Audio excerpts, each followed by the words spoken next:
Life Report. Hey, welcome to Chaplain Chat. We're in Fresno. I'm with Josh, and this is the studio of Life Report. You got it! All right, that's cool. Well and done. hey, Josh, we did one of these Chaplain Chats earlier, but Josh, I met at a banquet. If this is the first one you're watching, this Chaplain Chat, and we at a New Dawnings banquet, and Josh was the keynote speaker. Awesome dude. Thanks. Really impressed with you. Great passion, man.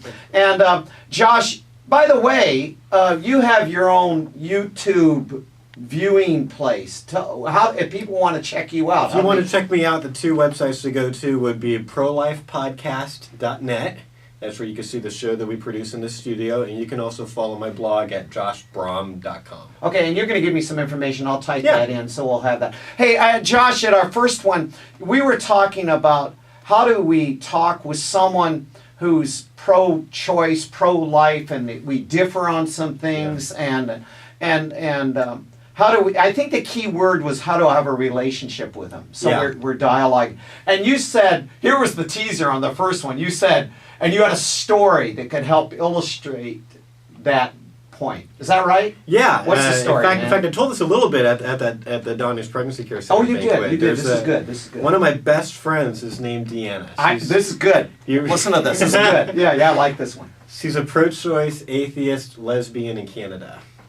And she emailed me. And she's your friend. And she's my friend. And I joke on stage, you wouldn't think on paper we'd have a lot in common, being that she's from Canada. And someone at that event came up to me and said, "I'm from Canada. I almost fell off my chair." Anyway, so Deanna emailed me 11 months ago. She saw some of the videos that we produce in here and liked it. She's a pro-choice blogger, really smart, fiercely smart. And I could tell how intelligent she was from her email, but I could also tell she was open-minded. And you don't get really smart, open-minded people that often. And so I emailed her back and said, "You're awesome, and I would love to talk about all of that." And you could tell she is open-minded by... Yeah, I mean, she said certain things. You could tell from the way she wrote that she was really... She wants the truth, the best argument to win the day, not just kind of her... what other people have told her or her conceptions in the past. She really wants to find truth, and I think everyone should be in agreement with that. Let's try to have the most true position, not just maybe what my parents believe or maybe what my pastor has taught. What is the best view? Where do the best arguments lead? And so we started an email exchange that went something like 180 emails in the last 11 months, and long, really in-depth emails. And then a few months ago, we started Skyping together. And we haven't met yet. I can't wait for that day when we're going to meet. I'm going to try to bring her to Fresno sometime this year for an event. But we started Skyping together. And we don't just talk about abortion. We only talked about abortion in the beginning.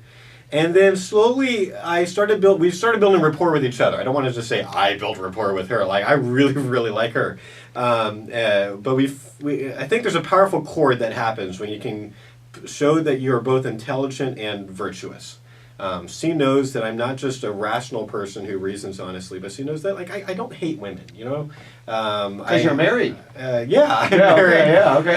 Well, there's probably better arguments than that. But I really care about pro-choice people. Yeah, I don't hate gay people. And so we've talked about abortion, and she's had some movement on that. But we've talked about other hard things like same-sex marriage. And 9 days ago, she just asked me why I'm a Christian, and so now we're having conversations about that. So the story has progressed since the banquet, and I think there's some really cool. I think we can learn some things from this. And this story is still in the middle. This story is not done. I love this person. I have a very, non-sexual affection for Deanna. We just really care about each other. And I want to see more pro-life and pro-choice people having relationships with that, where they're not just kind of doing bumper sticker rhetoric at each other, or just shouting past each other like we have been for 41 years, but what if we actually became friends with a really smart person on the other side and talked about it once a month? Wow. I think a lot of really good things would come from that. Oh, this is awesome. Josh, I have to tell you, when you shared that even at that banquet, at the jail, I'm a chaplain of the jail, and there was a unit I was going into, and I had to share this with you, and I'll share with you guys too. And I was going by this one person, and she was a Jehovah's Witness. Yeah. And we got into this, we were always getting into this argument, and arguing back and forth. Right. Jesus is God.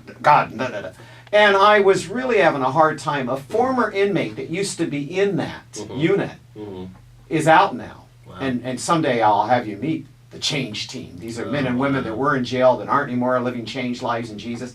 And we had a meeting, and I was telling her about this person. And she says, Chaplain, stop the arguing. Just stop it. Just love her. Yeah. Jesus would show love.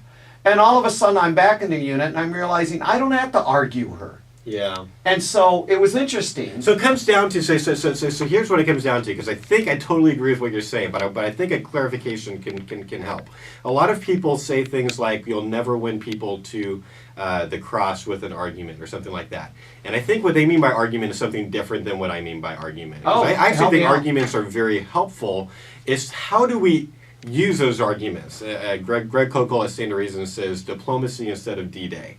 A lot of people, when they hear argument, they think, like, well, I think that's what I was doing. Yeah, I was doing D-Day, not diplomacy. Yeah, but diplomacy, but see, here's where people go too far on the other end. They go and say, let's never make any arguments. Let's just love people. And I think you got to have both. And I think that's what we saw. We saw Paul do that. Paul went and reasoned with people, but people could tell there was something different about him after the conversion. I want people to see that we both have very good arguments, that we're not just like people that are just blindly following this book, but we've got reasons to believe the things that we believe reasonably, but then we also, it's the way we talk about it. Do we actually love people, or do we just see them as objects? Oh, this is awesome. This is so good. Hey, this is great. Josh, we'll probably do some more Chaplain chats, but hey, I want to thank you guys for watching, and Josh, I want to thank you for being on Chaplain Chat. All right. Yeah.